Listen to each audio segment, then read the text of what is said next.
Let's talk about the playing dynamics of antique singing bowls. It's actually a bigger topic than you may think. Someone emailed me this morning asking about L088 and how easily it plays around the rim. This is usually the question that I get, is how easy does a bowl play around the rim? And well, they all play around the rim. It's a matter of having the right mallet, and it's a matter of what you expect from it playing around the rim.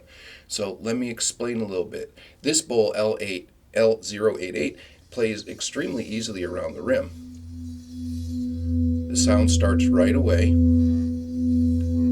See, I got the low tone going, and then it tends to resolve to the mid tone. Okay, so let's hear the bowl. When you strike a bowl, you're hearing all the multiple tones at once. So you're hearing the low tone, the mid tone, the high harmonic. In the case of a very deep bowl like this, you may hear a fourth tone, a very high harmonic, because the harmonic sequence starts so deep that we can hear a fourth higher tone. They all produce 4 or 5 or more harmonics. They've been measured like a dozen harmonics, I think, when people put it on a spectrograph. But you're only going to hear the first 3 or 4. So we hear the low tone, the mid tone, the high tone, but when you play it, and you can emphasize those tones with different mallets. So if I use one of the wrapped mallets, I can, with a bowl like this, it's very thin, make it sound very kind of gong-like that, right? With a regular bowl, like this one, if I hit it with the heavy mallet, I'll get the deep tone. And then if I hit it with a thinner mallet, I'll get more of that mid and high tone. And then if I hit it with the wood very lightly, you get the more metallic tone and the higher tones come out, right? So most bowls do this. You get the low tone with a soft mallet, and you get the higher tone with a more firm mallet. And that goes even with a bowl like this. I can get the low tone. If I hit it with a more firm surface, I'll get a higher tone. The higher tone will come out a little bit more. So you can emphasize the different tones with the different mallets that you use. So, and also the thickness of the mallet and the weight of the mallet, how much padding it has. There's a lot of factors. So a mallet like this size is the best for a bowl like this. Brings out the most of the tone. If I were to use a really thin mallet like this, it's going to change a little bit. It's going to bring out a little bit more of the high tones, a little bit less of the low tones. And then if I were to use a big mallet, brings out the low tone too, usually. So the thickness of the mallet has a lot to do with it. And when playing around the rim, the thickness of the mallet has all to do with it. Now, that said, the bowl also has its own dynamic. So this bowl that the customer asked about, L088, if I use the thickest leather mallet on it, let's see what happens. There's the low tone, really nice. Have to go very slow. And with this very, very thick mallet, you see it resolves to the low tone. So that's what I was talking about. Otherwise, this bowl, no matter what mallet I use, I've tried it about 5 different mallets. So this one is also resolving nicely to the low tone. Also a super thick mallet. As I go up, at some point it'll shift, and you'll hear it'll start to resolve more to the mid tone. Right there.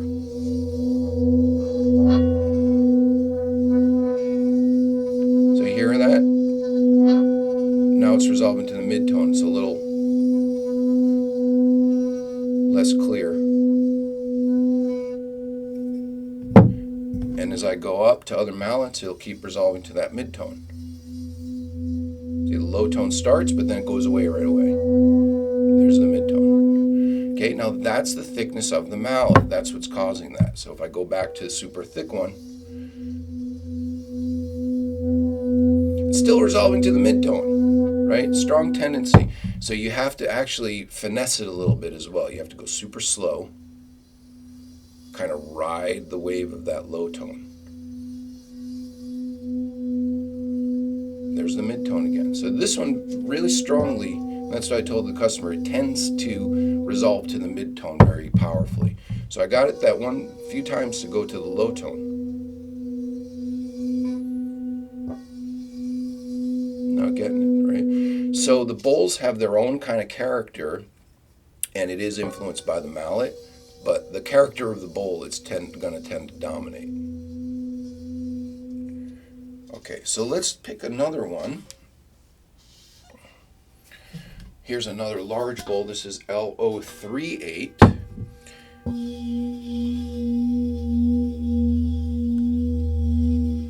And what's nice about this bowl is you hear a balance of all the tones really nicely. It's resolving to the low tone there.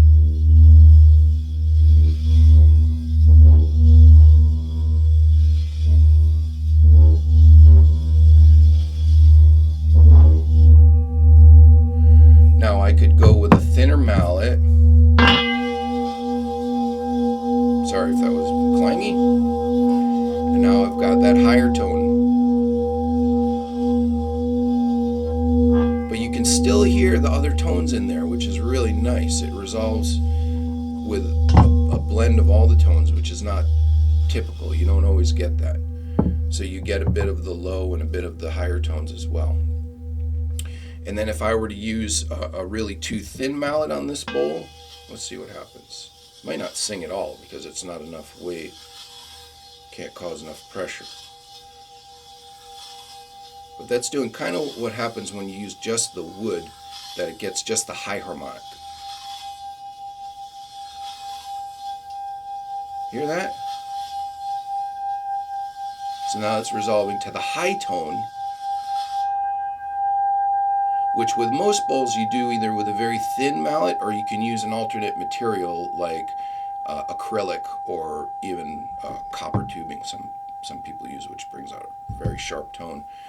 So a bowl like this has what I call a lot of playability, that you can get the low tone to sing, you can get the mid tone to sing, you can get the high tone to sing, depending on the mallet that you use and depending on how you play it.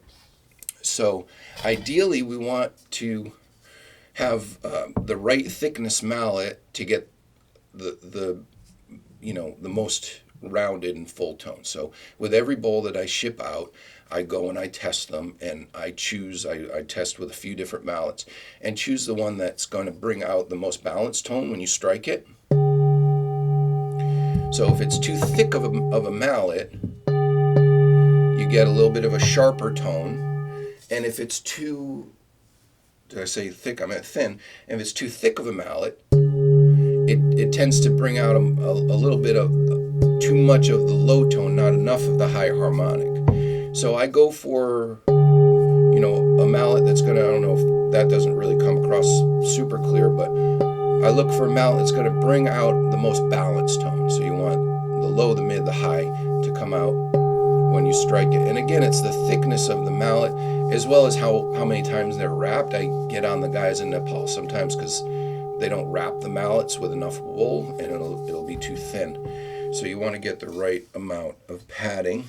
And then the same with playing it around the rim. So I match the correct mallet to the bowl so that you get the easiest playing experience. Right? And this with a thicker mallet, you get the low tone.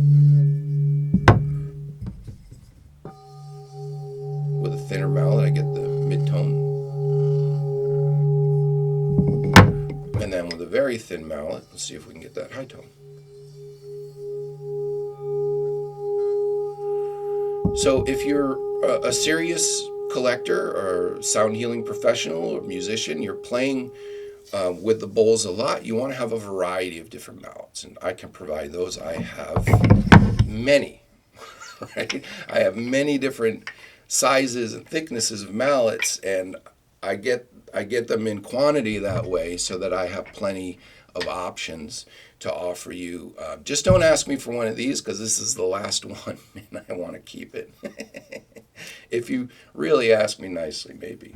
But those, I'm not getting anymore. I'm just getting the straight ones now, but in a lot of different thicknesses so that I can make sure that you have the best mallet for your singing bowl experience. And if you have a singing bowl and you think it doesn't play, it's probably the mallet. The only bowls that really, really don't play around the rim, let me explain that part to you to close out this video.